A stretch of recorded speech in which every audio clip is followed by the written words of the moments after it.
Sawadee Kap. Hello and welcome to Daily Wisdom, Walking the Path with the Buddha. Today is our group learning program, and we're going to be doing a guided loving kindness meditation session together. This Sunday, we covered the Brahma Viharas, which include loving kindness, compassion, sympathetic joy, and equanimity.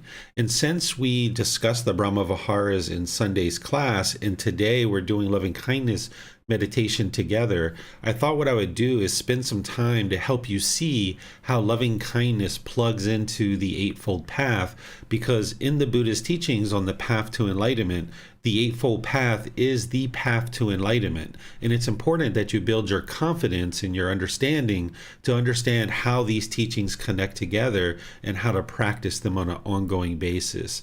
So I'd like to welcome you to our class today and just go ahead and get started with sharing with you details about loving kindness meditation, and how loving kindness connects into the Eightfold Path. So first, let's just look at the 4 different types of meditations that I share related to this path to enlightenment. The first one is breathing mindfulness meditation. This is the primary form of meditation that the Buddha points to on a regular, ongoing basis, where he ensures that he communicates to students that this is the meditation that led to his enlightenment. And of course, there's others that he taught as well, but this is the primary form of meditation that he taught, because the primary problem that he discovered that's causing discontentedness is craving, desire, attachment. And this meditation eliminates that. So because the primary problem that is causing discontentedness is craving, desire, attachment, and the primary objective of the path to enlightenment is to eliminate discontentedness, then eliminating the cause of discontentedness is what's going to take a priority in terms of a path to enlightenment in your practice. So he mentions in the teachings that he did breathing mindfulness meditation 3 times a day, morning, midday, and evening. And this is what he used to eliminate craving, desire, attachment, where the mind has this mental longing for something with a strong eagerness. So when the mind moves off the breath, a practitioner is cutting that off, letting it go, and coming back to the breath. We're not trying to eliminate the thoughts, because even an enlightened being is going to have thoughts.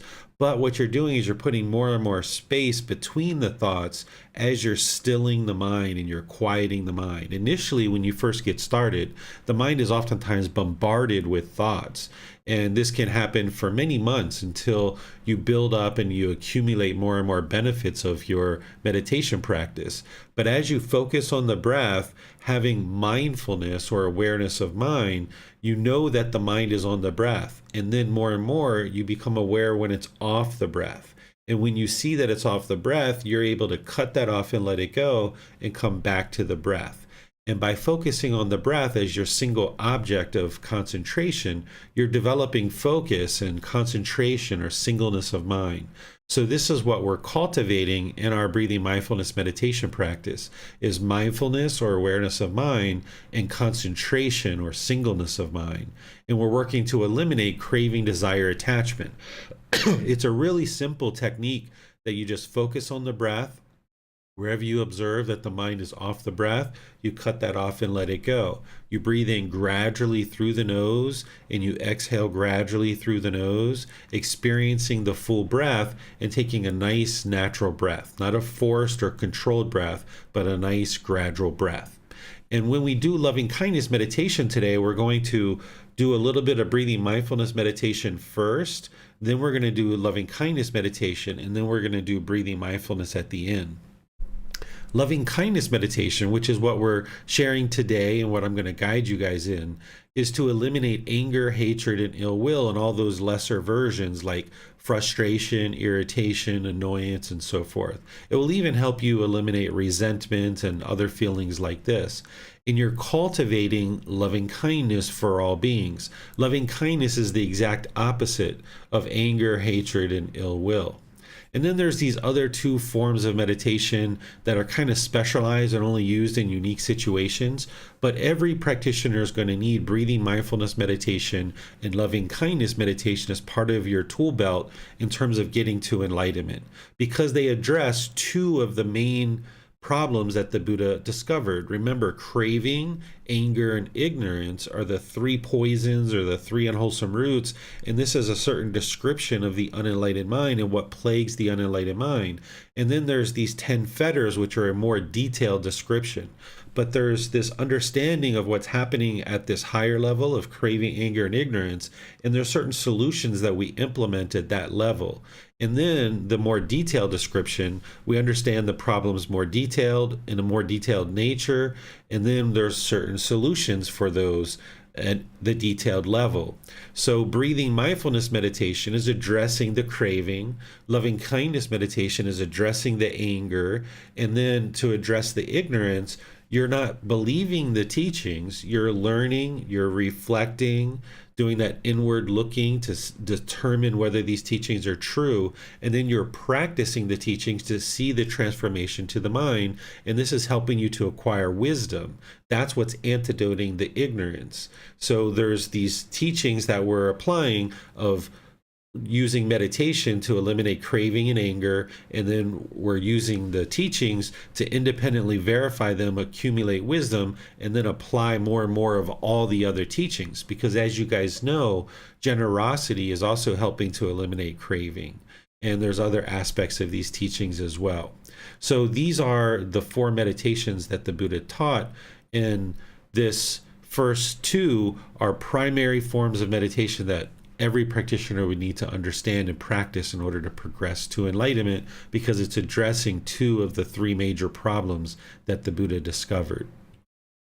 Next, let's just refresh your memory about loving kindness so that you understand what loving kindness is, even though we just talked about this on Sunday.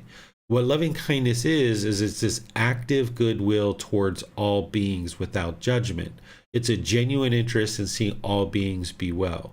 It's not judging or trying to determine whether somebody deserves your loving kindness or your goodwill. It's just having goodwill towards all beings, not interested in causing harm to any beings, essentially. Having this genuine interest in seeing all beings be well, be peaceful, be safe. You'll hear this in the meditation that I teach, is that these are thoughts that you're cultivating in the mind through affirmations, and then you're going to move into practice that you can practice through your intention, speech, and actions, this loving kindness. So as I just mentioned, loving kindness is the antidote or the wholesome root that remedies anger, hatred, ill will, and the lesser versions. It helps to eliminate the harshness, bitterness, hostility, the resentfulness from the mind. Essentially, that unskillful conduct that is motivated by anger, hatred, and ill will, in those lesser versions of frustration, irritation, annoyance, that unskillful conduct that happens through the intention, speech, and actions. As you eliminate the anger, hatred, and ill will, and you arise this loving kindness in the mind, then you will have a tendency to also eliminate that unskillful conduct, where you'll be able to be gentle and kind and loving and polite and friendly and respectful to all beings. Right now, you might not be able to do that, and that's okay, because you're working at this. As you eliminate craving more and more, as you eliminate anger more and more, as you arise this loving kindness in the mind, and you start practicing more of the path of right intention, right speech, right action, and others, you'll see that you'll be able to train the mind to no longer be harsh and bitter and hostile or resentful towards other beings in your intention, speech, and actions. And as I mentioned in Sunday's class, you're kind of rewiring the mind to be able to do that. And there's this transformation process where you might be quietly frustrated or quietly annoyed, but outwardly you're able to at least practice in a way that is more loving and kind than what you used to do in the past. And then gradually over time, as this transformation occurs more and more, not only will you be outwardly practicing loving kindness in your intention, speech, and actions, but inwardly, that's all that you'll experience in the mind. Eventually, by the time the mind moves to enlightenment and it has eliminated that fetter of ill will, it's impossible for the mind to experience any anger, hatred, or ill will. That ill will gets eliminated as the mind moves into the 3rd stage of enlightenment. In the 1st stage of enlightenment, there's still ill will in the mind. In the 2nd stage of enlightenment, ill will has been diminished or thinned, But by the time you get to the third stage of enlightenment, all ill will has been eliminated, and it's impossible for the mind to actually get angry at that point due to the training that you've done. And of course, by the time you get to the fourth stage, which is Arahant or enlightened, you've already eliminated ill will, and it's impossible for an enlightened being to experience any anger, hatred, ill will. They're not going to be harsh or bitter or hostile or resentful in any way. But there's this transformation that you're going through over many months and years. As you arise more loving kindness, it's pushing out this anger, hatred, and ill will. And as you understood on Sunday, if you attended Sunday's class or you listened to the replay, is loving kindness is one of the Brahma Viharas. And in chapter 14, you can see content there about the Brahma Viharas, and you can reference the discussion that I did on Sunday if you have questions about the Brahma Viharas in general. And you're always welcome to follow up with personal guidance as you need that. Let's look at how loving kindness is part of the Eightfold Path, because I mentioned this on Sunday that the Eightfold Path and the Brahma Viharas are connected, but because of just covering the Brahma Viharas in general, I didn't really go into detail about where loving kindness plugs into the Eightfold Path. So here I'm using the words of the Buddha to help you see his Eightfold Path and that central core teaching and how loving kindness connects into it, so that you understand that it's very important for you to cultivate loving kindness as part of your path to enlightenment. So in the Eightfold Path, the second step is right intention. This is where you're cultivating the right thinking or the right thought about how to practice the rest of the path, essentially. Right intention has three aspects to it. The intention of renunciation, which is the intention of letting go, not holding on to things, letting go of untrue opinions or beliefs or views, things that the mind's holding on to in terms of craving, desire, attachment. So renunciation is the willingness to let go. And then the intention of non-ill will. Non-ill will is the same thing as saying loving kindness, because non-ill will, it's two negatives, right? So non-ill will is goodwill, and goodwill is loving kindness. So here you can see where loving kindness plugs into right intention, that the Buddha teaches as part of his second step on the Eightfold Path, to have the intention of loving kindness, or having the intention of goodwill towards all beings. Because why would you ever improve any of your conduct or anything else that's part of the path to enlightenment if you still had ill will in the mind? So what you're doing is you're gradually transforming the mind through meditation in order to practice right intention, where you have the intention of goodwill or non-ill will. And then he hones in on it a bit more, where he says the intention of harmlessness. This, monks, is called right intention. He shares this as part of his Eightfold Path, where you're not interested in causing any harm to other beings. There's harmlessness. And, just walking down the street, there's going to be harm, right? There's going to be ants, there's going to be insects under our feet. It's not about not causing any harm, period. It's about not causing any intentional harm. In order for there to be unwholesome results, there has to be intention behind decisions that you make. If you're just walking down the street and there happens to be an ant under your foot that you weren't intentionally attempting to kill, but it dies as a result of you just walking down the street, you weren't intentionally walking and stomping your feet and crushing beings under your feet with hatred and anger. You're just walking down the street. So we say harmlessness, which is the intention of practicing harmlessness, but we know just walking on the face of the earth, there's going to be some type of harm that's going to be incurred by our activity, but we're trying to lessen the harm by practicing harmlessness, and understand that in order for there to be unwholesome results that are experienced, there has to be intention behind it. You would have had to have willed a decision or an intentional decision in order for there to be unwholesome results to be experienced. Just walking down the street isn't going to incur any kind of unwholesome results, because you're not intentionally attempting to kill a particular being. Same thing if you're walking in a field to harvest a apple or harvest a broccoli or cauliflower. Of course, there's beings there that are probably incurring death through our cultivation of broccoli or cauliflower or an apple. But the intention is that we're cultivating and harvesting these foods for our well-being. And these worms or insects, they're in the animal realm. They're not going to be able to experience enlightenment there, and they're going to need to get a rebirth into another existence in order to get to either the human or heavenly realm anyway. We're not there to kill those beings, and of course if we saw one we would walk around it, but because of the nature of the animal realm, they're going to be constantly dying and constantly being reborn. But the way that the Buddha teaches, as part of right intention, is to have the intention or the thought that we're not interested in causing harm to other beings. And this is going to motivate our decisions in our speech and our actions. So here, the next part that I'll share with you where loving kindness plugs in to the Eightfold Path is under right speech. The Buddha gives this framework in the Eightfold Path, which is a certain level of detail, a certain layer of understanding in the Eightfold Path, but then there's other teachings that plug into the Eightfold Path. So in the Eightfold Path, the certain layer of detail that the Buddha talks about with right speech is he just speaks and says, that we should speak the truth, that we shouldn't speak harshly, we shouldn't slander people, and things like this. He talks about not having frivolous speech or idle chatter, just some very basic things like that as part of right speech in the Eightfold Path.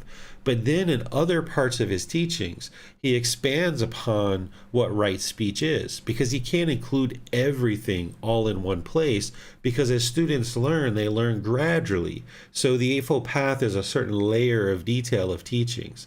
And then when you look in the 5 factors of well-spoken speech, which is another layer of detail around right speech, you understand that he teaches to speak at the right time, what you say is true, speaking gently, speaking beneficially, and the 5th factor is what is spoken with a mind of loving kindness. So how could we speak with loving kindness if we didn't have the intention or the thinking or the thought of goodwill, which is the 2nd step?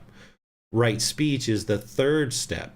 So by cultivating in the mind in meditation this active goodwill without judgment, this genuine interest in seeing all beings be well, now through our intentions, we're practicing non-ill will, we're practicing harmlessness, and then we're able to bring that through in our speech, that we're speaking with a mind of loving kindness.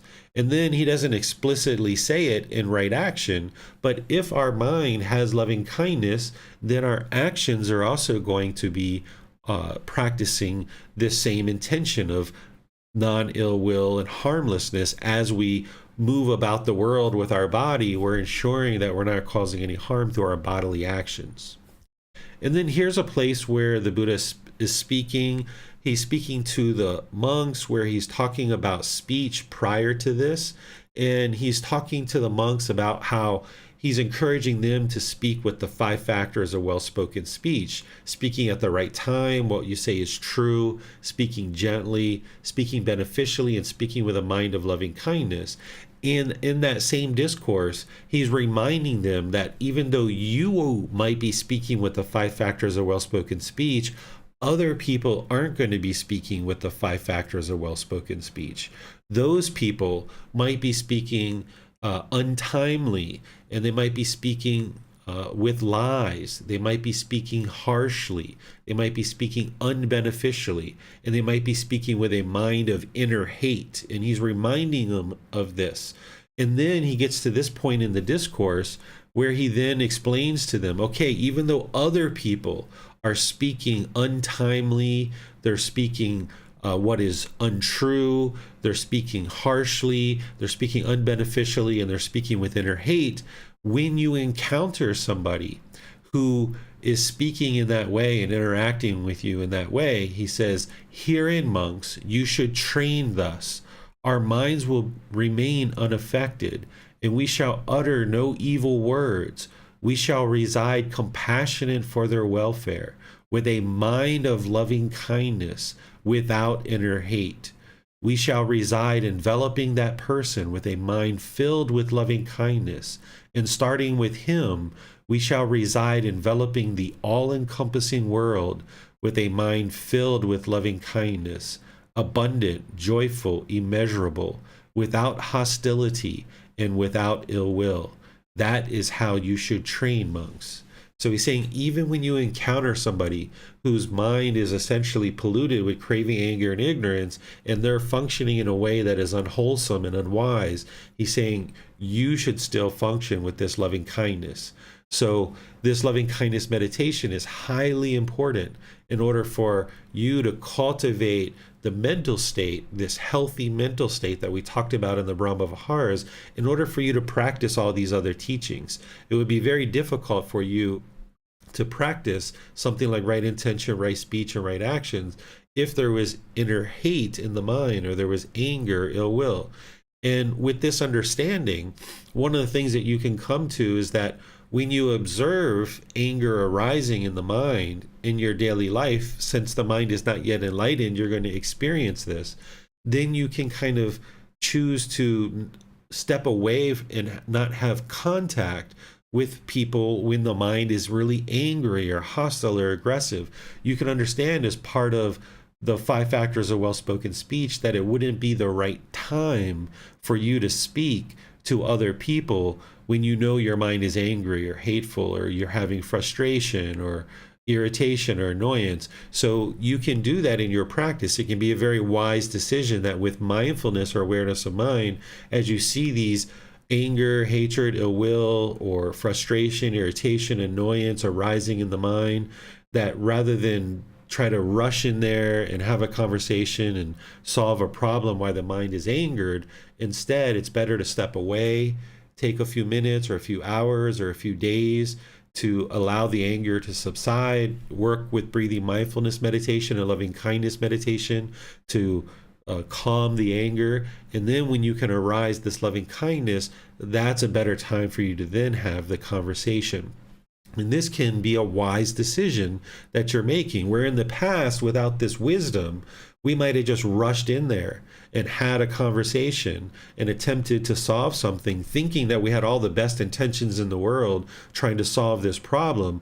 But meanwhile, we didn't understand that the anger, hatred, and ill will that was in the mind, we didn't have right intention at that point. And when we were talking, we actually made the situation worse.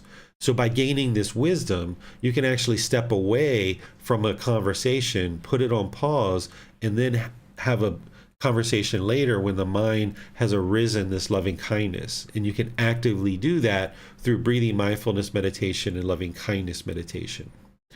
So let me just share one more thing before we open up to questions. Here's some more content from the Buddha around loving kindness, because he talks about it at multiple times in his teachings. And I've just extracted a few parts where he mentions loving kindness so that you can have confidence that loving kindness is part of this path to enlightenment, and that loving kindness meditation is something that you will need to do regularly in order to transform the mind and get to enlightenment. Here, this first one, he's talking to his son Rahula, and he says, Rahula, develop meditation on loving kindness, for when you develop meditation on loving kindness, any ill will be abandoned. This is how a fully perfectly enlightened Buddha speaks. They speak very clear, very precise, and very concise. They just say things very clearly because they're explaining and illuminating this path to enlightenment. They're not speaking in ways that you have to kind of figure out and interpret and all of these other things. They just say very clearly what it is that you need to do in order to get to enlightenment. So here he's explaining to his son to meditate on loving kindness, and by doing this, that it will eliminate anger, hatred, ill will, and all of this will be abandoned from the mind. This is how you eliminate anger, hatred, ill will from the mind, is by meditating on loving kindness.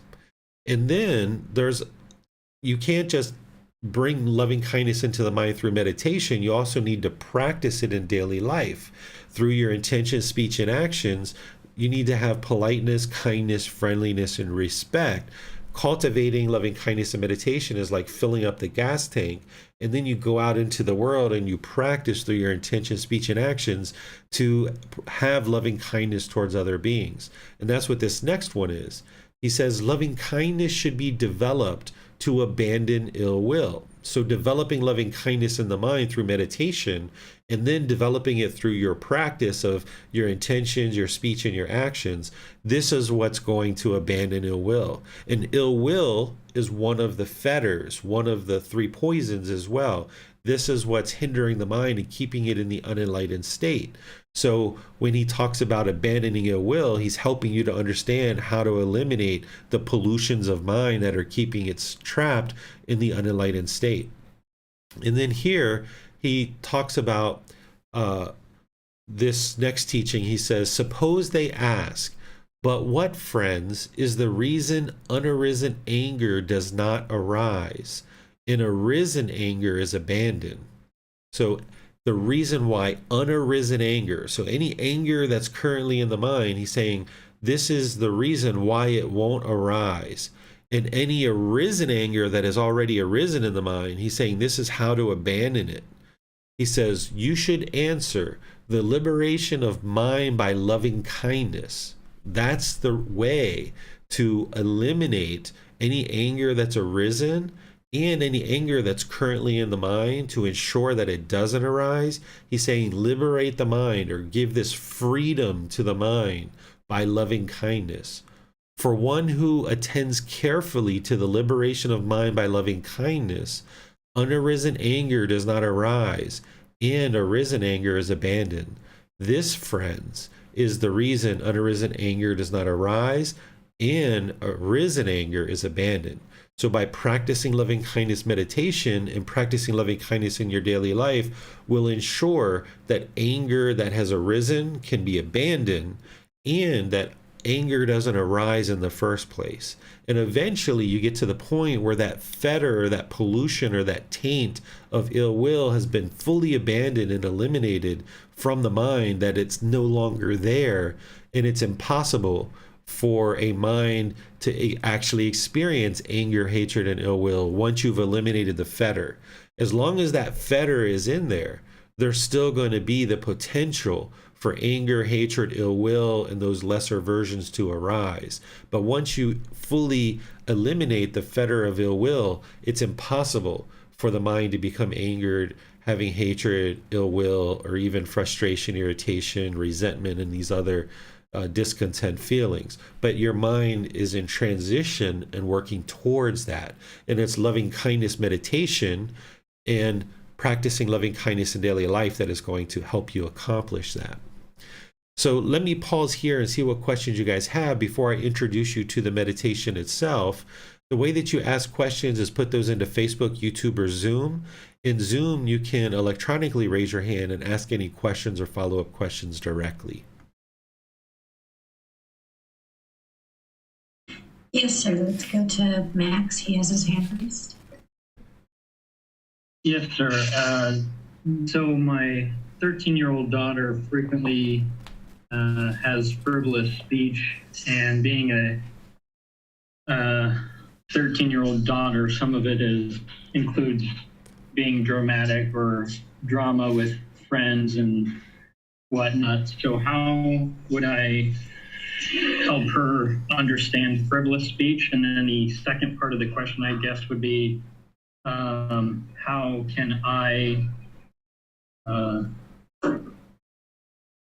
calmly stop her from her frivolous speech or being trying to talk about drama? Yeah, I can share a few things with you here, Max. And then in a couple of months, I'm going to be teaching a class about how to share the path to enlightenment with children. This is something I did in the retreat in America. I taught this class, so I'm going to be teaching it online in November. But let me just share a few things with you here. Is the number one thing to remember is always focus on your own practice and cultivating your own wisdom, because the more you understand this path to enlightenment and cultivating your own wisdom, you'll be able to share that with your children, in this case, your daughter. And then the next thing is understand that you can't actually change your daughter's speech. She has to be willing and interested to do the work herself. She has to be the one that chooses that she's interested in doing this and being able to see it as a problem. So the first thing you might be interested to do is help her to see the problem in her speech. And then the third thing is introducing her to the teachings and helping her learn something like the 5 factors of well-spoken speech, helping her see those in the book. And I've detailed very specifically what each one of those factors are, the 5 factors of well-spoken speech, and how to practice them. So in order to help somebody, they have to be interested in cultivating wisdom. Because the reason why we have frivolous speech or idle chatter, the reason why we speak harsh, the reason why we speak with lies and other things like this is because of our ignorance, the unknowing of true reality. And then because of our craving and anger. This is what's motivating all of our unskillful conduct, is craving, anger, and ignorance. So what transforms this is wisdom. And the only way to cultivate wisdom is someone has to have the interest, the goal, the objective to cultivate the wisdom. So you'll have to kind of help your daughter to see the harms that are coming to her as a result of her lack of wisdom and her speaking in this way. And then this could potentially motivate her in order to learn and then practice the teachings. But it has to come from within her. She has to have an interest to learn and practice. And you might need to be skillful in helping her to see the problems that she's incurring as a result of her unwholesome speech. And then, of course, not making her feel bad or that she's a bad person or she's done anything wrong, just helping her see that she's lacking the wisdom of these teachings and that you're willing to help her and guide her to understand it if that's something she would like to do. Thank you, sir. You're welcome. I see that Tonka has her hand raised. Let's go to her for a question, sir. I was wondering about gentle speech. I have a resident, as you know, I work in a retirement home, and when I approach her to provide a personal care and I speak to her gently, she's very resistant and she won't cooperate. And then my coworker comes and she speaks very harsh to her. In my opinion, it's very harsh. And this lady just gets up and she listens to her and everything goes well. So I'm not sure about how to approach those situations because obviously gentle speech doesn't work with her. Yeah, so in that situation, it's important not to have a craving to get this being to do one thing or another, because if we have this mental longing, strong eagerness to get this being to do one thing or another, then that's where the anger and the unwholesome conduct, the unskillful conduct is going to come in, and somebody might feel that harsh speech is the way to do things. So we need to be comfortable with understanding that not everyone's going to respond to our gentle speech, because if everybody responded to our gentle speech, that would be permanence, and that doesn't exist. So we need to be comfortable realizing that some people aren't going to respond to it, and that doesn't mean that we should then choose to be harsh and aggressive. But if somebody else is choosing to do that, that's their choice. But if I was you, I would continue to be gentle. I would continue to practice all these teachings the way that you learn to practice. I think we can talk maybe privately to understand some more details about what you're experiencing, because there's ways to motivate people with gentle speech. You know, my son is a perfect example of this, that I speak to him in certain ways that motivate him. It's still his choice. He's still making his own personal choices, but I have ways of speaking to him to ensure that he sees what the wise choice is.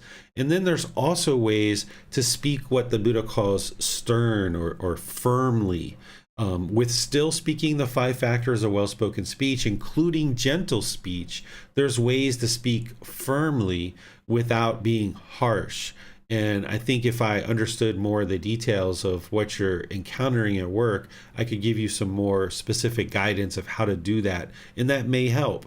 But then there's going to be certain people in your life that don't respond to what you say. And that's the universal truth of impermanence. And just knowing that can help you to see and maintain your practice, that it's wise for you to continue to practice the 5 factors of well-spoken speech, understanding that not all people are going to respond to you, and that's okay. Okay, so harsh speech would never be appropriate. Yes, I wouldn't advise speaking harshly in any situation whatsoever. Even with my son, when he was first getting started on the path, and there were times where, he was doing a lot of things that were unwholesome, I never spoke harshly to him. And because of that, he maintained his respect for me because I maintained my respect for him. So I might speak sternly to him where, I might, for multiple conversations, be, Bailan, you shouldn't be lying. This isn't something you should be doing. Why is it that you feel like you need to lie? We might have those kind of conversations for a while. But then after we've done that a number of times, it might be, Bailan, you shouldn't be lying. Why are you choosing to lie again here? Right? So I'm still speaking gently. I'm still using the 5 factors of well-spoken speech. It's still beneficial. It's still with a mind of loving kindness, but I've increased the tone a little bit and maybe the tempo just to help him see that, hey, Dad's really serious here. And I might be looking him straight in the eyes, with real big eyeballs so that he can see that I'm really serious. So I need to arise this level of seriousness in the mind. And behind it, there's no anger whatsoever. There's no hatred. There's no ill will whatsoever. But it's just kind of arising a little bit more body language and a little bit more tone in my voice, a little bit more tempo, that he sees that Dad's really serious about what we're talking about. So you can do these kind of things even in a workplace, in the environment that you're in, if you need to, but there's a whole lot of other things you can do before that might encourage and motivate this person to do what needs to be done for their own health care, because I know that's what you're providing them, is this care, and any decisions you're making is in their best interest, but they just might not see that. So there's ways to kind of help them see that what you're asking them is in their best interest. And the more I understand about the specific situations, I could give you some examples of things you might try. And then it's a matter of trial and error and kind of figuring out what works with this person. And then once you figure that out, it doesn't have to be harsh speech. You've figured out this other more skillful way, then you'll know how to interact with this person. And you'll have gained some wisdom of how to do that. Thank you very much. You're welcome. So if you'd like to talk privately, Tonka, you can schedule an appointment and we can talk. I think you might even have one scheduled coming up soon. Yes. Thank you. You're welcome. It does not appear there are any other questions at this time, sir. All right. So let's look at the next thing that I would like to share with you guys, which is how to actually do loving kindness meditation, and then we'll actually do it together as a group. So the way that I share loving kindness meditation is just like with other forms of meditation. I start with a chant to kind of ease the mind into meditation and get more benefit out of the meditation itself. Then we do a brief breathing mindfulness meditation, typically maybe 5 minutes. If you are doing this on your own and maybe you're doing a longer session, maybe 10 minutes, it's really up to you. But kind of like a 5 or 10 minute breathing mindfulness meditation. This just kind of helps clear out the mind, get you focused on the breath, kind of builds your mindfulness, builds your concentration. Yes, it's helping you to eliminate craving, desire, attachment, and it's just bringing the mind to focus so that now you can move into loving kindness meditation and focus on these affirmations. These affirmations are 4 statements that starts with I. So in meditation, after you've gone through the breathing mindfulness meditation, on the out breath, you're going to say in the mind, may I be peaceful. I'll say it out loud, but that's just to remind you to say it in the mind. Have this affirmation, may I be peaceful. And then breathe in. And then on the out breath, the next out breath, you say, may I be safe. And then we'll do that. And then we'll breathe in nice and slowly. And then the next out breath, may I be well. And then the next out breath, may I be free of all discontentedness in the suffering it causes. Then we go into these successive rings. We create these rings that include people that we have loving kindness for because we're interested in maintaining that loving kindness. And then people that you're maybe more neutral for, that you don't necessarily have ill will towards, but you don't necessarily have the most loving kindness for, you would like to include them in your meditation as well. And then you'd like to include people who you have anger and hatred towards. Even if these people, you haven't seen them for 5 years or 10 years or 20 years, you would like to include people that you currently are harboring anger, hatred, ill will, or these lesser versions for, because you're looking to uproot that and get rid of that because it's not helping you to have anger and hatred towards any other beings. So you would include these rings. Here I'm just showing 3 rings because you can't include all the different rings. So I include may we and then go to all beings. But what you would do is maybe start with may my parents be peaceful. May they be safe, may they be well, may they be free of discontent. If you have loving kindness for your parents, or you'd like to cultivate that for them. May my children, may my life partner, may my co-workers, may my friends, may my neighbors, whatever it is, right? You create these successive rings that get wider and wider, maybe about 6 or 8 rings. And then eventually you get to all beings, and you go through those same 4 affirmations for all beings. By the time you get to the end of your meditation, you're not interested in excluding anyone whatsoever. You should include and have included throughout your meditation all beings. And you will create these rings, and maybe for a week or 2 or 3 or however long, you might have a certain set of rings. But then you'll realize that there are certain people that you have an enormous amount of loving kindness for, that maybe you don't necessarily need to include them in your meditation anymore. And there's other people who you've noticed that you have anger or ill will towards, and you would like to include them in your meditation. So your meditation is going to shift. It's going to change. It's going to be customized, perhaps week by week or month by month. You can't just meditate one time and get loving kindness for somebody that you have anger and hatred for. It's going to take gradual training and gradual practice to experience this gradual progress and slowly wear away any kind of anger, hatred, and ill will. So this isn't like a magic potion where you can just snap your fingers and loving kindness just arises in the mind immediately. You need to gradually wear away the anger. So you're going to be interested in including people in your meditation for an extended period of time.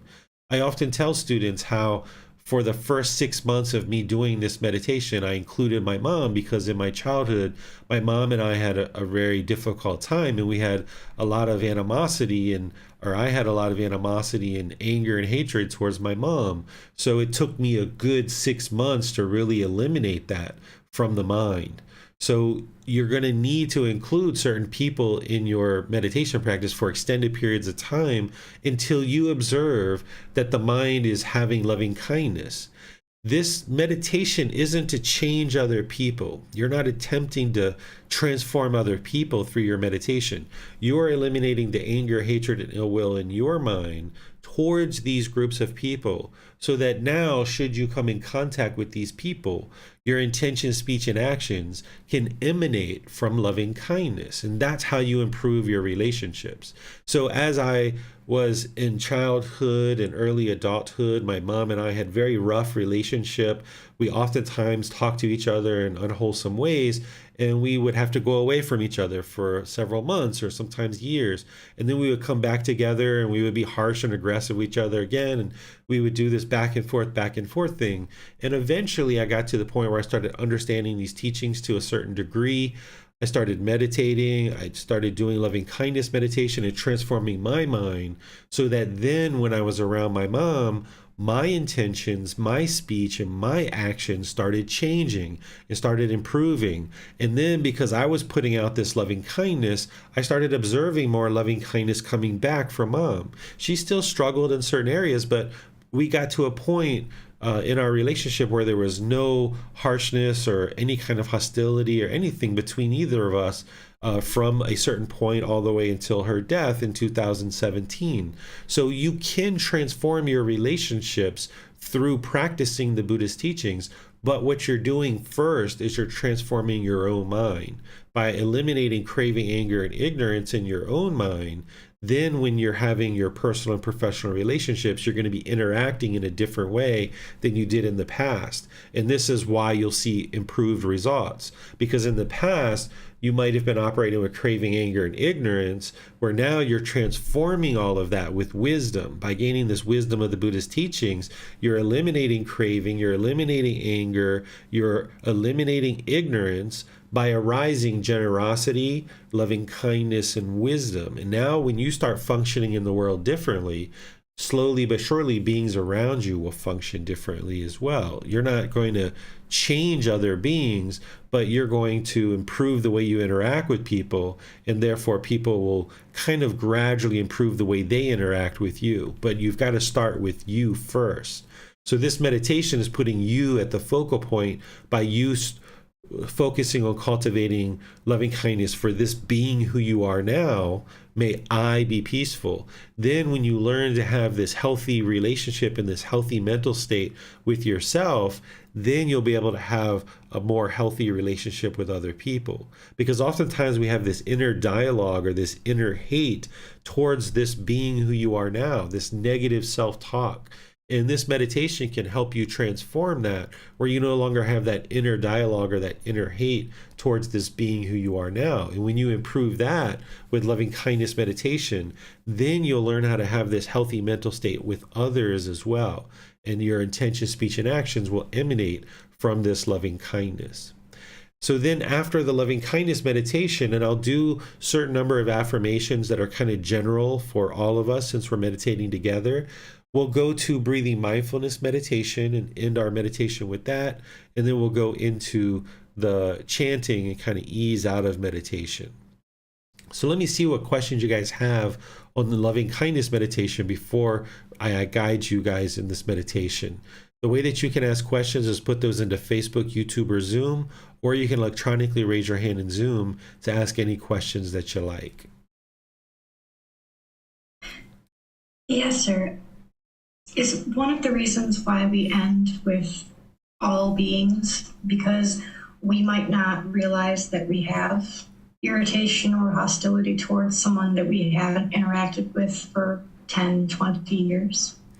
You could potentially look at it that way, but the reason why you would like to include all beings is that you are interested in practicing loving kindness with all beings. If there's even one being in the world that you have anger, hatred, ill will for, the mind isn't enlightened because there's still that fetter or taint or pollution of mind described as ill will.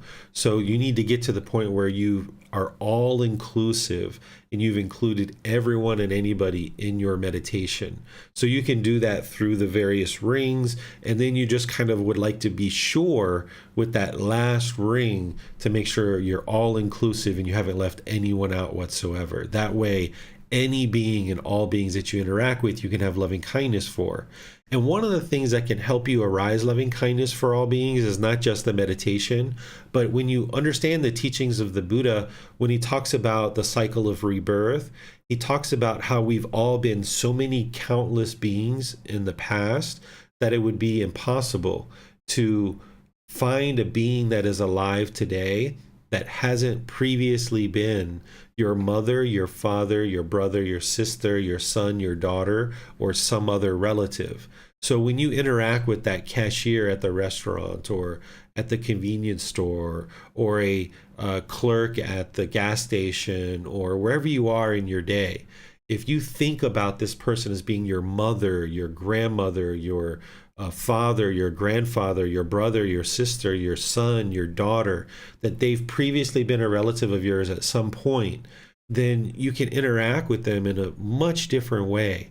Here in Thailand, in Chiang Mai, we talk to each other as if we are relatives. So when I go out to eat at a brand new restaurant I've never been to, and the food server is coming to our table, I'll call that person little brother, little sister. Or if I go to a store and there's an older lady behind the cashier, I'll call her grandmother. Or if I go somewhere else and there's maybe an older man or older woman that's not quite grandmother or grandfather, I might call them mom or dad or uncle or aunt or older brother, older sister. If you see children here in Chiang Mai, we refer to them as our child. We use language in this high language to call them son, daughter. And this is very common here in Chiang Mai. So even though that might not be common in your country and your culture, if you at least develop that thinking, in the meditation and outside the meditation, that all these beings are your relatives and you're not interested in causing harm to any of them, then this can really help you to practice intention, speech, and actions that are emanating from loving kindness, in addition to ensuring you're all inclusive in your meditation. Yes, thank you. Tony has his hand raised. Let's go to him for his question, sir.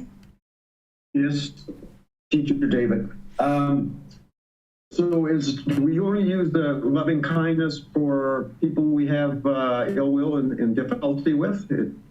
Is that a fair assumption? Is that the main purpose? If our family we're not having any issues with, then we don't necessarily have to do the loving kindness?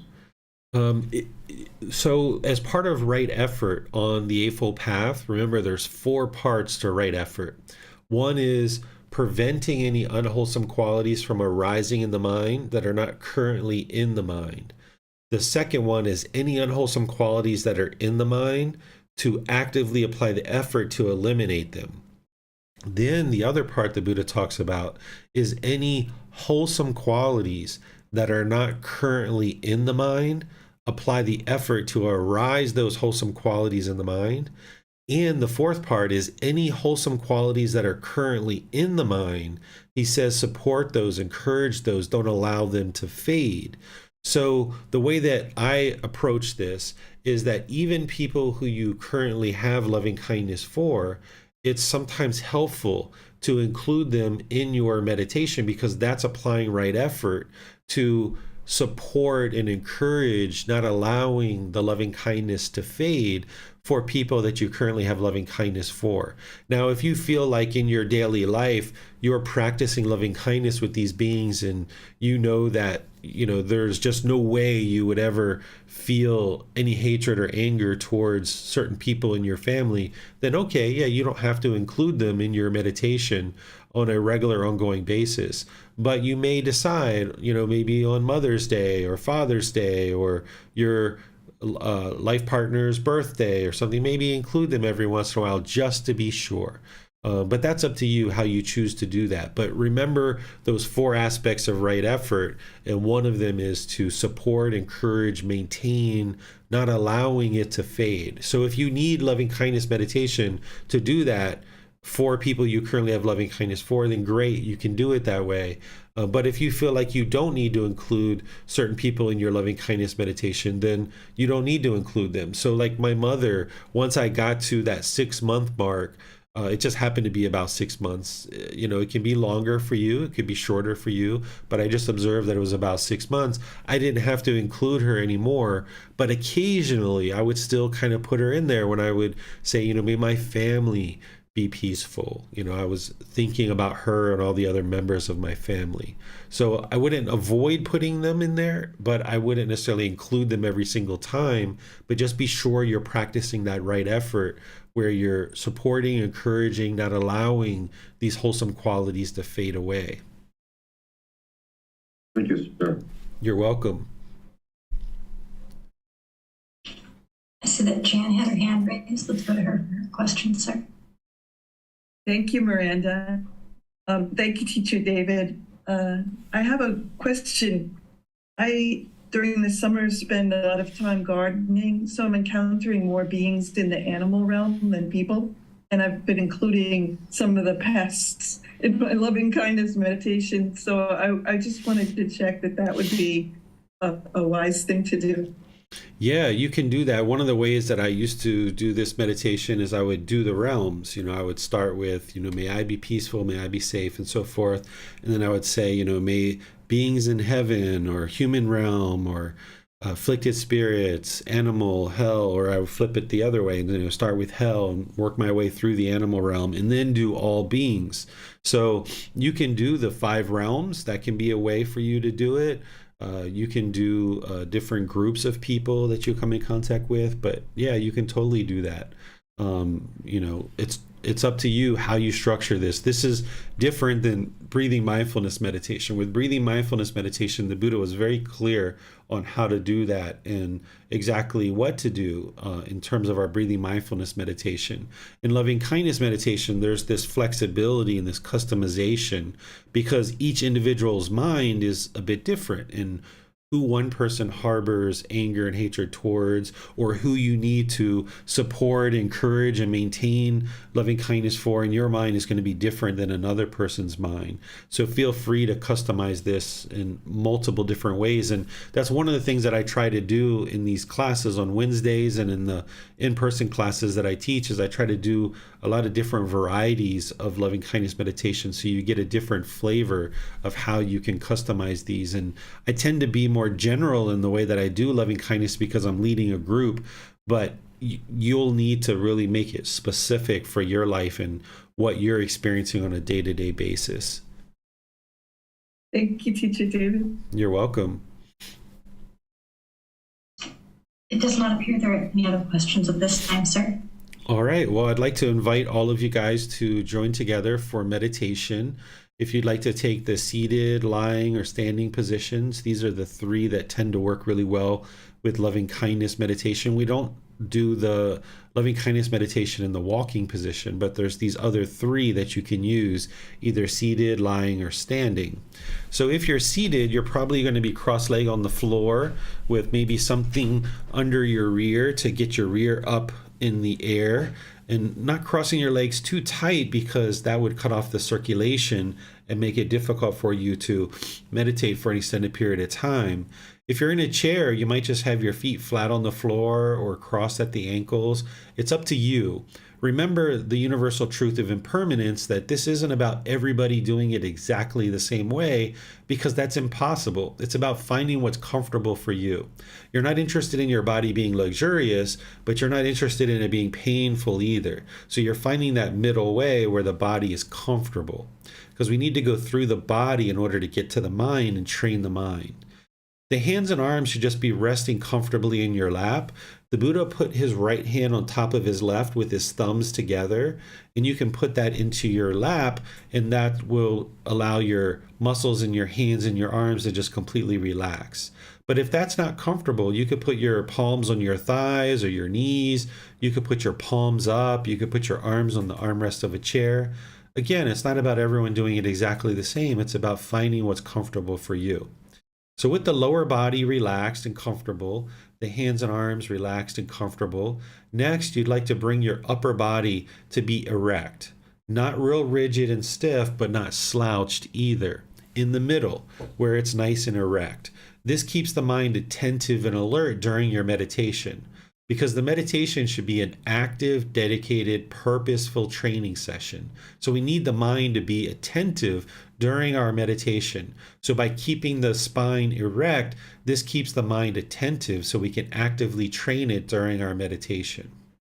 Next, you would like to just close the eyes and start breathing in through the nose and out through the nose. This is going to allow the breath to be established nice and gradually, a nice natural breath, breathing in through the nose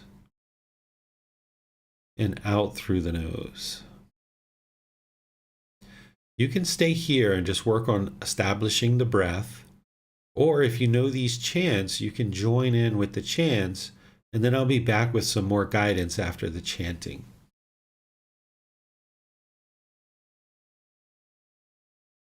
Arahang Samma Sambuddho Bhagava Bhutang Bhagavantam Apivateyami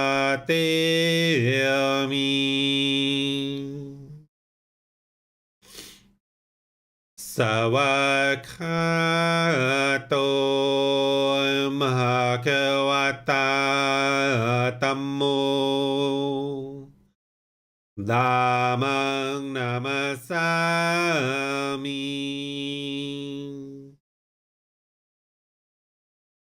Supatipano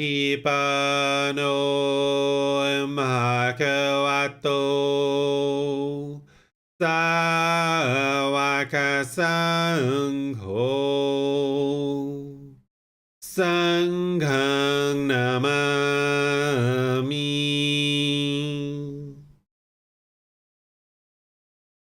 Namo Tassa Bhagavato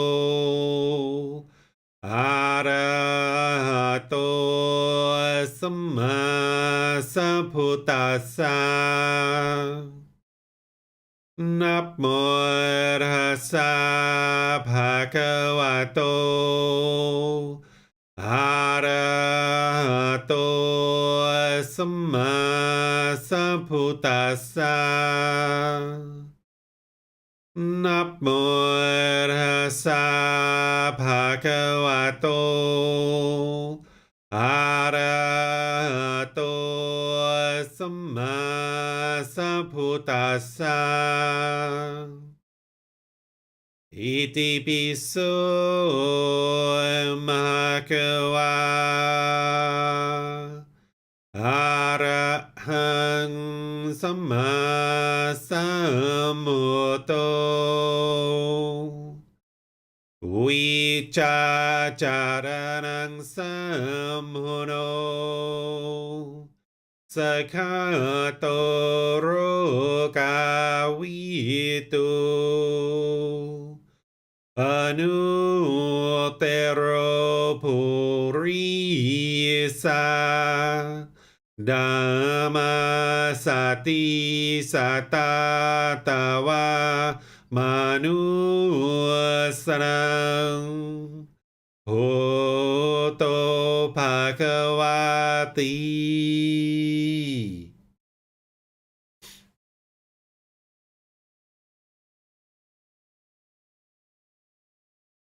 Okay, you should be breathing in through the nose and out through the nose. Here you're just establishing the breath. Your breath isn't going to necessarily match to the guidance that I'm providing. I'm here just to remind you, this is your practice.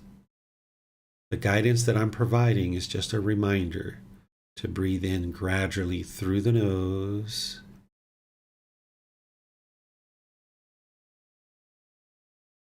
and wherever you get to it, gradually exhale through the nose.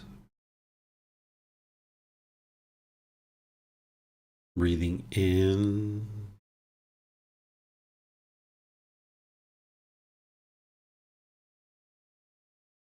and out.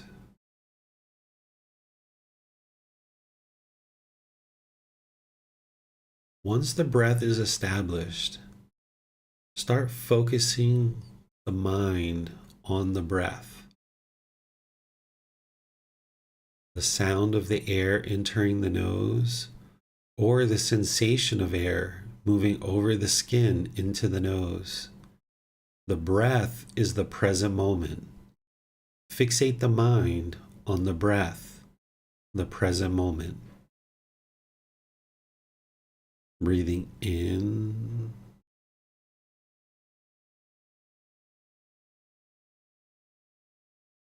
and out.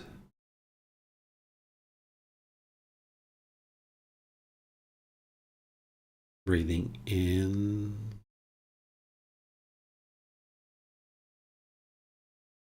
and out. With the mind fixated on the breath, whenever you observe that the mind is off the breath, cut that off, let it go, and come back to the breath, the present moment. I'm going to be quiet now and let you do breathing mindfulness meditation. And then I'll be back with some guidance on loving kindness meditation. Breathing in through the nose, experiencing the full breath, and exhaling through the nose, cutting off and letting go anytime the mind moves off the breath. Breathing in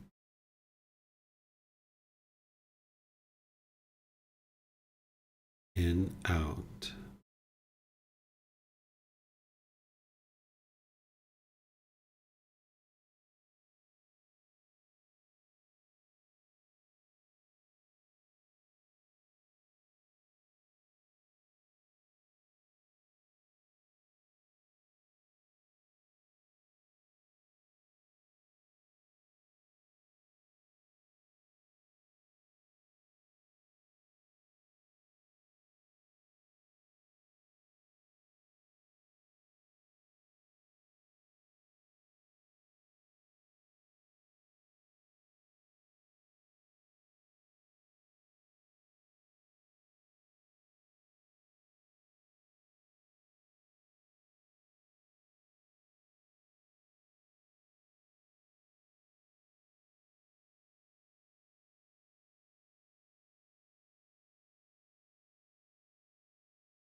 Continuing to breathe in through the nose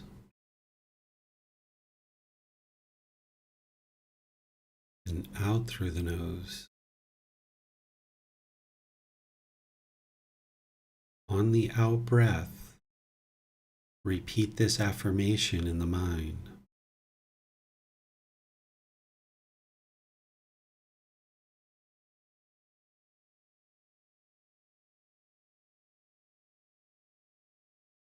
May I be peaceful.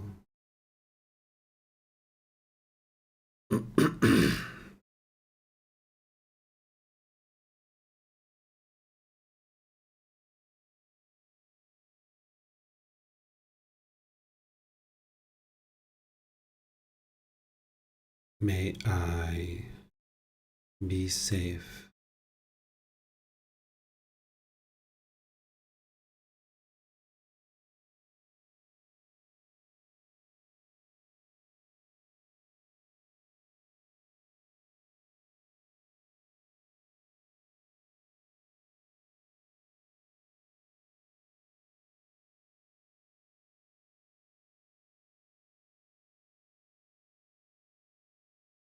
May I be well.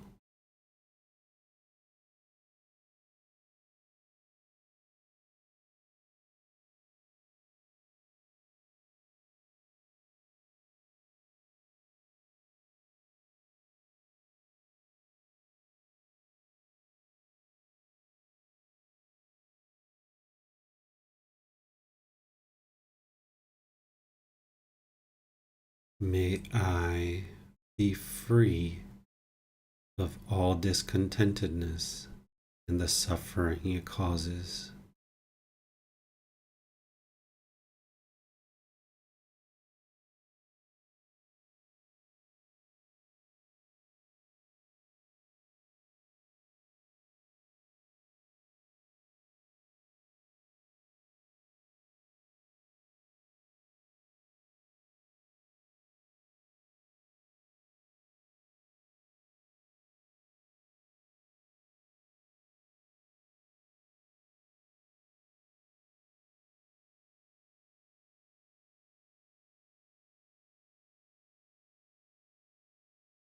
May we be peaceful.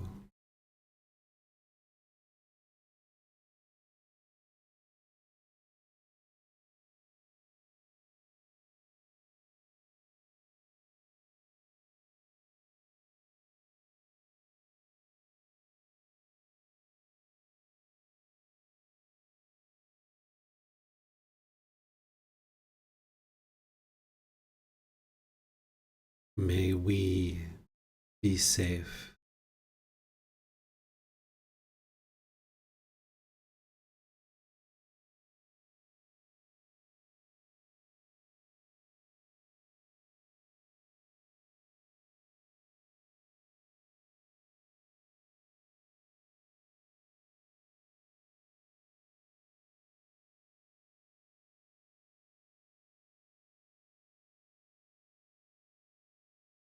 May we be well.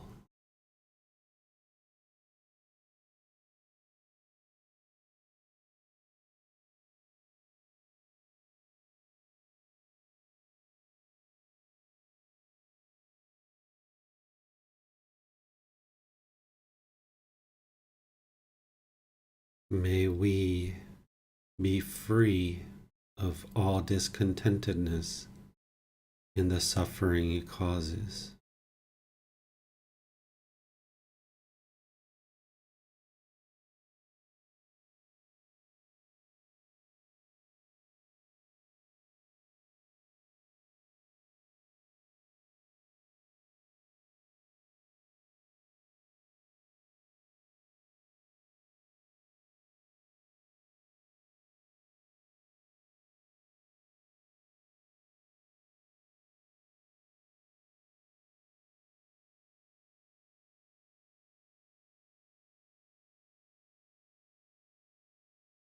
May my family be peaceful.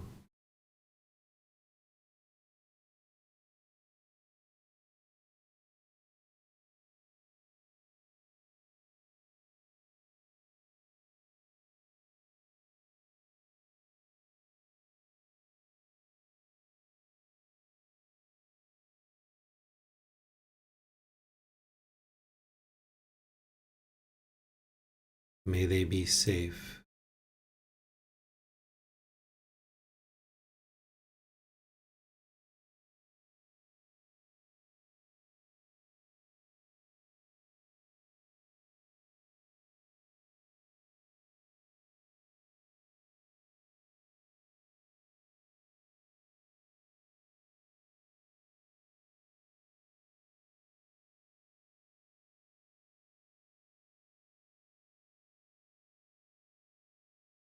May they be well.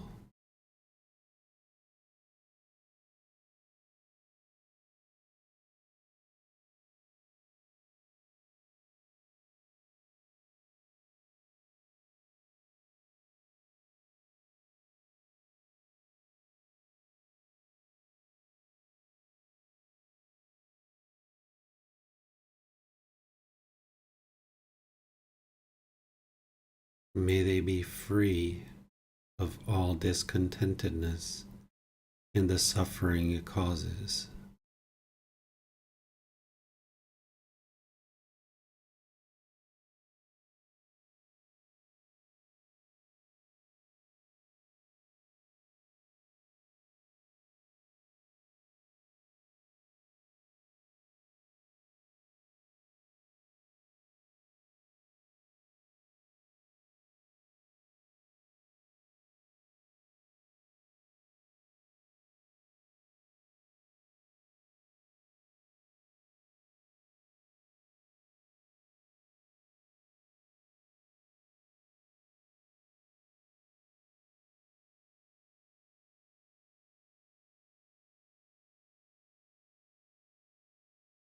May my friends and associates be peaceful.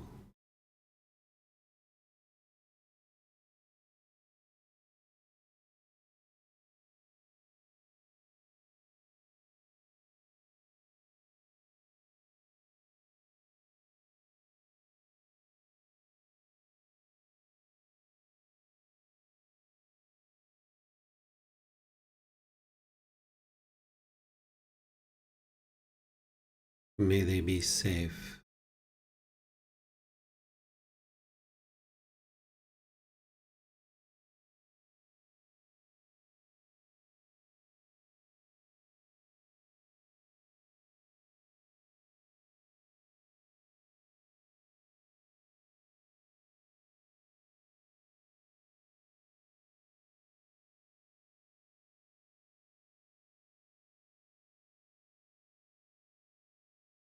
May they be well.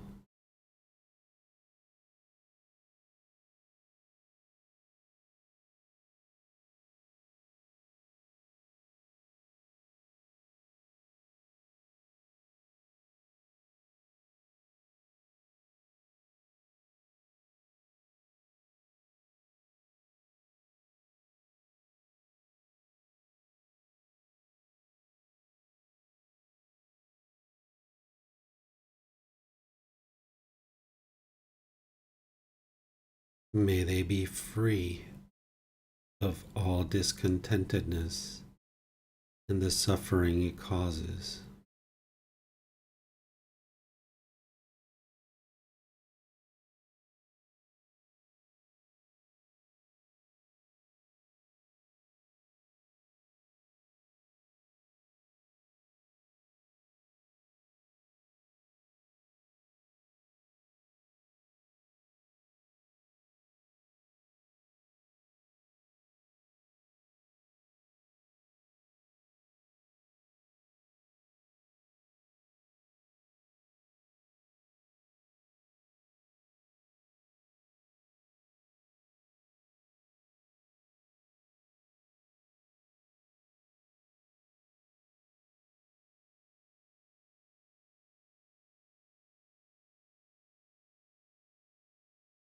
May all those whom I've harmed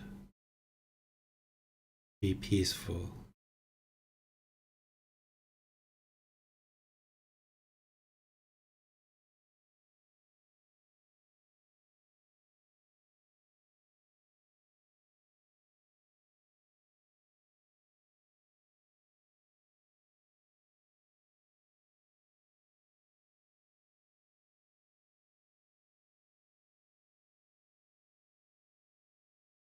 May they be safe.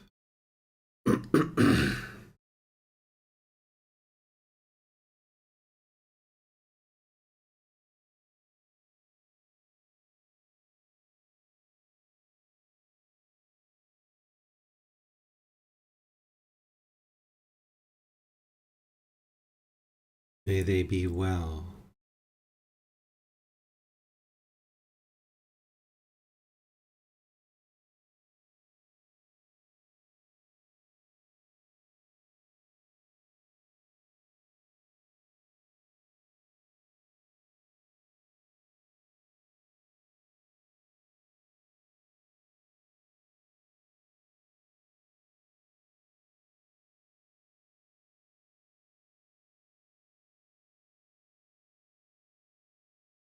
May they be free of all discontentedness and the suffering it causes.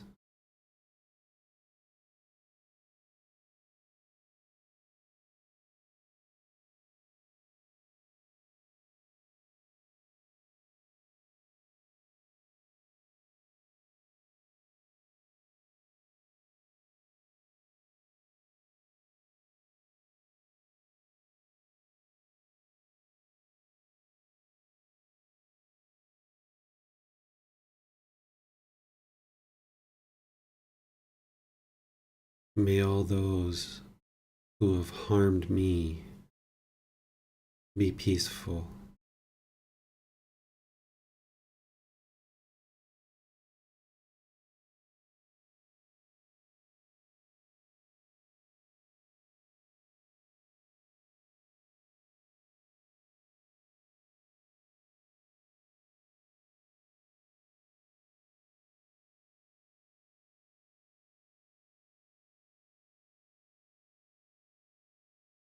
May they be safe.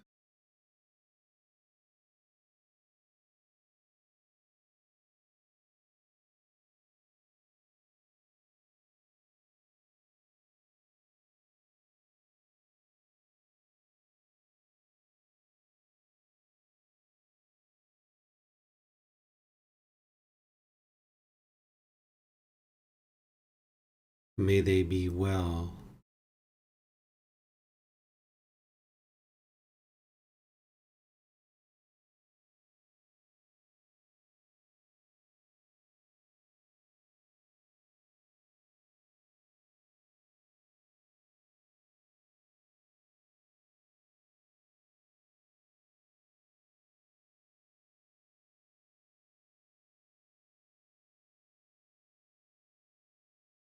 May they be free of all discontentedness and the suffering it causes.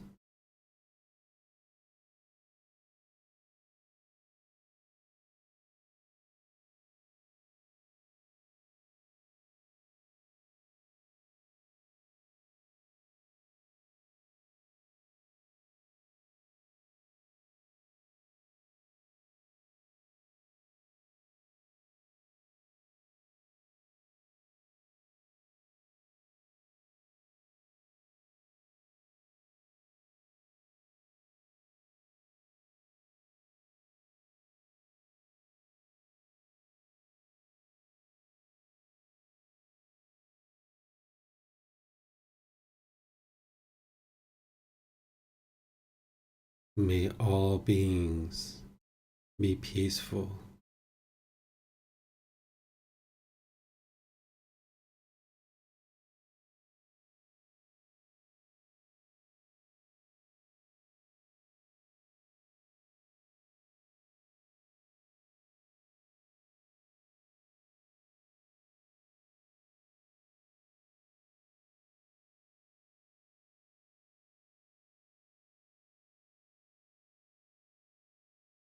May they be safe.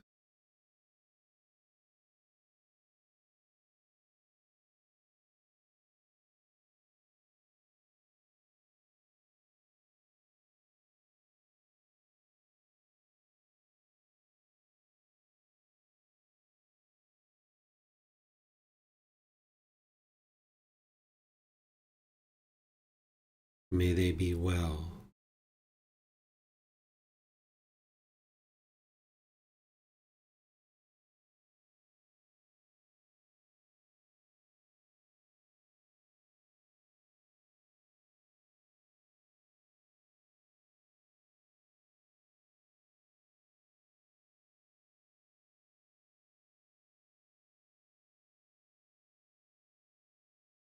May they be free of all discontentedness and the suffering it causes.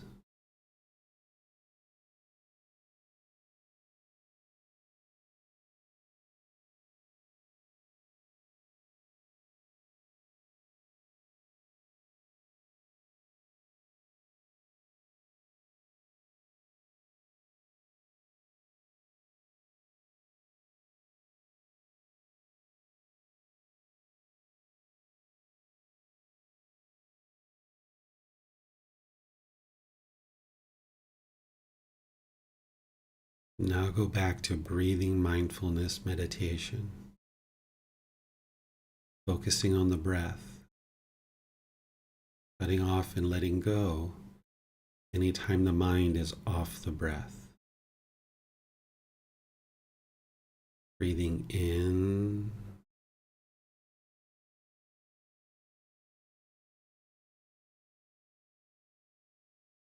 and out.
อะระหังสัมมาสัมพุทโธมหาควา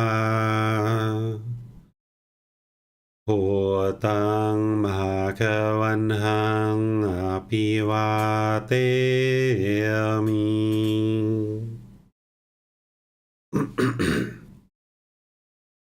สวากขาโตมหาควตาธัมโมดามังนามาสามิ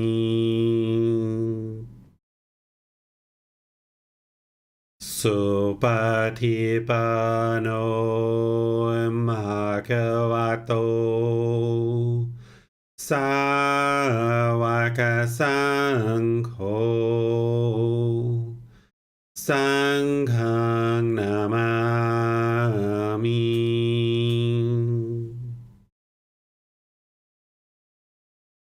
นับโมตัสสะภะคะวะโตอะระหะโตสัมมาสัพพุทธัสสะนับโมตัสสะภะคะวะโตอะระหะโตสัมมาสัพพุทธัสสะนับโมตัสสะภะคะวะโตอะระหะโตสัมมาสัพพุทธัสสะอิติปิโสมะคะวะอะระหังสัมมาสัมพุทโธวิจาจารณังสัมมุโนสัคคะโตโรกาวิตุอนุเตโรปุริสาดัมมาสติสัตตาตาวามนุสรังโหโตภะคะวะติ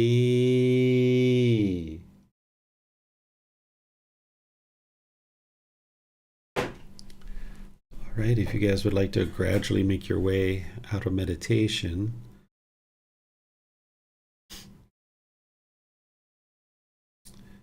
All right, so I would like to just open up to any questions you guys might have now that we've done meditation together. You can put those questions into Facebook, YouTube, or Zoom, or you can raise your hand electronically in Zoom and ask any questions that you like. Yes, sir. Panka has her hand raised. Let's go to her for her question. I would like to double check if I'm doing it correctly. So after affirmation, I try to bring an image of that person or group of people and evoke the feeling. So is it the correct way to do it? For example, if I'm saying, may they be safe, to evoke the feeling of safety or wellness or... Yes, that's a very helpful way to do it, Tonka, is to use visualizations where you're visualizing the groups of people or the individuals that you're cultivating loving kindness for. This is really, really helpful. So what you described is fine. One of the ways I used to also do it is I used to envision the person with kind of like this syrup of loving kindness coming over their body.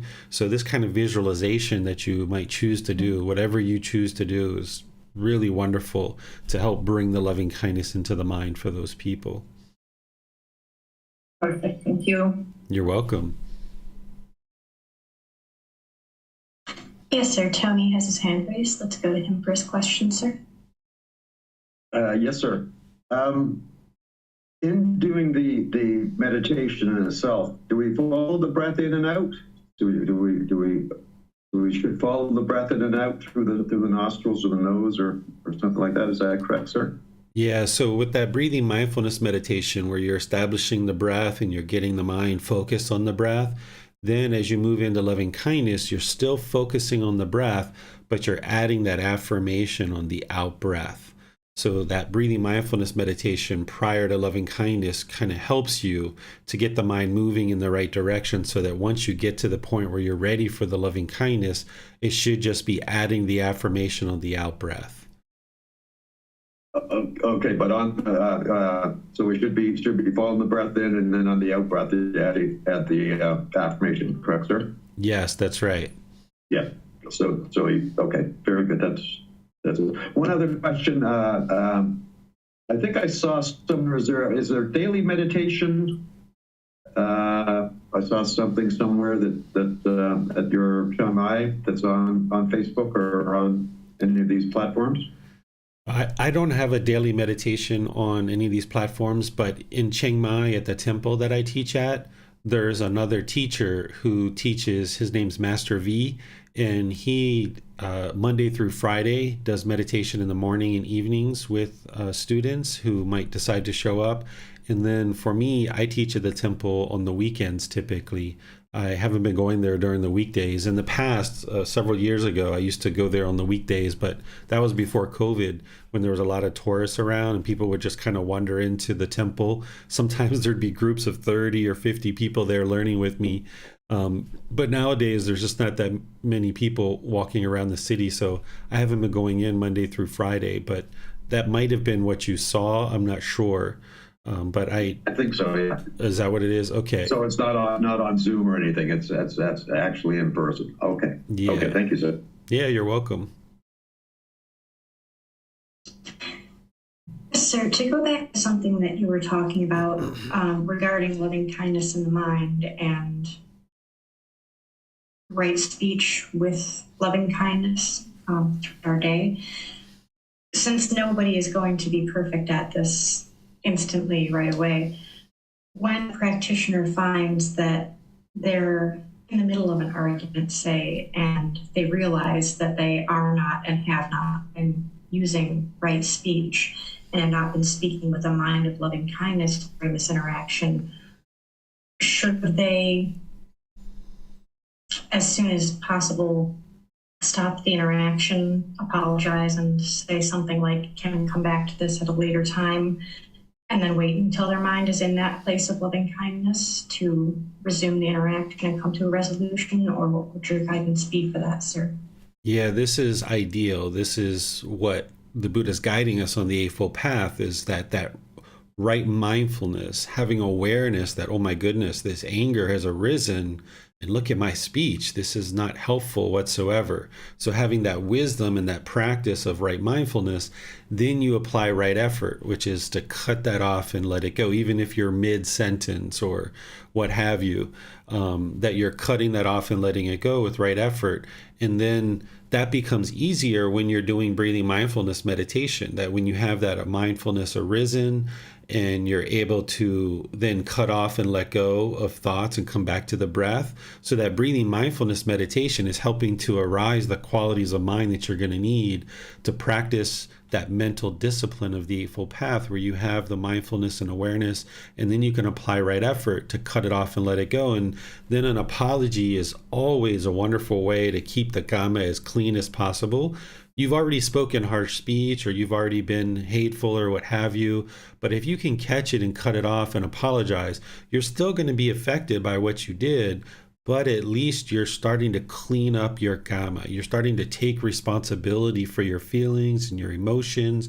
You're realizing that in that situation that you didn't function in the best way, in the way that you wish you could. Even if the other person was angry and hostile to you too, and you were reacting to their anger and hostility, you know, the old saying, two wrongs don't make a right kind of thing. So even if the other person was angry and hostile and you were reacting to that, you cutting that off, letting it go, apologizing. And then what the Buddha teaches is Kamma can only be created when there's contact.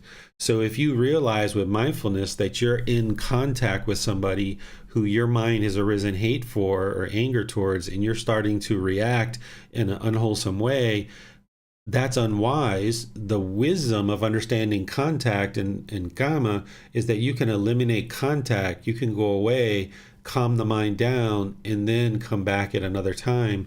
Maybe depending on the nature of the conversation, you might need to apologize again and then have a more wholesome conversation. And this is rewiring the mind that I talked about. That if you stay in that conversation and you keep arguing and you keep bickering and you keep being hostile, the mind's still going down this path, beating down this path of being argumentative, being hostile, being bitter, and the mind just gets more and more used to doing that. But if you can restrain the mind and pull it back and choose to go down this path of, I'm sorry, I shouldn't have done that. Let me take some time to calm down and we can talk about this another time. That's forging that new path. And then more and more, the mind will just do that all the time. Naturally, it will no longer go down this other path because you've rewired the mind and the path is overgrown with stickers and bushes. And you're like, I'm not interested in going down that path of anger because I know where that leads. So that is ideal. What you're describing is what you would like to do. And that is what will help you to now arise and maintain this loving kindness on a consistent, ongoing basis. Yes, thank you, sir. You're welcome. And I'll add to that, Miranda, is, that part of loving kindness meditation where we cultivate loving kindness for ourselves. When we realize that our anger and our hatred is only harming ourselves, and when we have loving kindness for ourselves, we realize like, man, this is like stabbing myself with a knife if I sit here and argue with this person. And why would I do that? So having that loving kindness for this being who you are now is so important. And you realize like it's just so unwise to allow the mind to go into that anger, and you get better and better at restraining it because you're knocking down the craving and you're arising this loving kindness. Yes, that's very wise. Thank you, sir. You're welcome. It does not appear we have any other questions at this time, sir. Okay. Well, what I would like to end with in terms of this class is just sharing with you that as you do this meditation and as you practice loving kindness through your intention, speech, and actions in daily life, there's a pretty good chance that you just may not feel it with certain people, even in your meditation. And that's completely normal. That there might be certain people that you just have so much anger or hatred towards. And when you're meditating or when you're around them, you just don't feel the loving kindness at all. And this is the reason why you need to do this meditation and why you need to understand this wisdom from the Buddha so that you can practice this. So sometimes people say, oh, I don't really feel the loving kindness, I'm not going to do that meditation. But actually, it's just the opposite. It's because you don't feel the loving kindness. It's because there is anger, hatred, and ill will in the mind that you need to do it. So if you're expecting that in the first couple of sessions that all of a sudden, magically the anger is going to lift and loving kindness is going to come into the mind, this isn't realistic. This isn't how it actually works. It's this gradual wearing away of the fetter of ill will. And the Buddha talks in his teachings about how you can't really know on a daily basis of how much of these individual fetters that you've worn away at any given time. He talks about it as like a handle of a tool, that if you had a wooden handle of a tool and you were using this tool every day and the wood was wearing away more and more from the handle, he's saying that every day you're not going to know how much wood has been worn away from the handle of this tool. And as you keep using this tool each day, you're not going to know how much wood has been worn away from this handle. But he says when this handle is worn out and it's no longer usable, you're going to know that because now you have to replace the handle of the tool. So the same thing is like each day as you're doing loving kindness meditation and you're practicing loving kindness in daily life, you're not going to necessarily know how much anger, hatred, and ill will you've eliminated. And you need to have confidence that you're moving in the right direction. You're not going to know how much you're eliminating each individual day, but just know that you are eliminating it, but you just might not feel it on a daily basis. But when the complete fetter of ill will has been eliminated from the mind, you're going to know that because you'll no longer experience any anger, hatred, ill will, frustration, irritation, annoyance, even the slightest dislike towards individuals. you'll just love all beings, any being that you see. You'll just love them all and have this kindness and this interest in seeing them all be peaceful.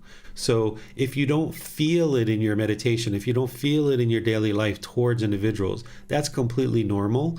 And just gradually wear this fetter away, and eventually you'll get to the point where you'll see that it's been worn away. So you're not going to know each day how much you wear away, but once it's finally gone and you no longer experience any anger towards beings, you'll know that, because the mind won't experience anger for 6 months, a year, 2 years, 3 years. And every being you come in contact with, you'll just have this loving kindness and compassion for them. So keep that in mind as you're cultivating loving kindness, that there's going to be potentially a feeling where there's just a wall between you and other people. And what you're trying to do is break through that wall. That's what the meditation's doing. That's what your practice in daily life of through your intention, speech, and actions. You're trying to break through that wall and knock it down so that it's no longer there. So thank you all for joining for class. In the future classes, what we're going to be doing this Sunday is we're going to be in chapter 15 of this book, Developing a Life Practice, The Path That Leads to Enlightenment. Chapter 15 is titled True Love, Love Without Attachment. This is where you're going to learn what true love is and how to practice it on a daily basis with beings in your life, because some of the hardest attachments to eliminate, the strongest, deepest attachments that we have, are to our children, our life partners, our mother, our father, people like this. These people, it's very difficult to eliminate attachment towards, because you're around them so much and they're so close to you. And the way that you do that is you work towards practicing true love, love without attachment, because the unenlightened mind misunderstands craving, desire, attachment as love in the unenlightened state. And this is why we think in the unenlightened state that love is painful. It's not actually love that's causing the pain. It's the craving, desire, attachment. So when we learn how to transform that and actually practice true love, love without attachment, then we can see that love actually isn't painful at all. It can be very rewarding and very fulfilling if you understand it and how to practice it. So we're going to be discussing that on Sunday. And then next Wednesday, we're going to be doing breathing mindfulness meditation. I'll be guiding you guys through that, and we can do that together as a group. So have a very wonderful and lovely rest of your day. We'll see you in a future class. Take care. Be well. Sawadee krap.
Thank you again for watching. Enjoy your meditation. Look forward to seeing you online and answering any questions that you might have. Thank you so much.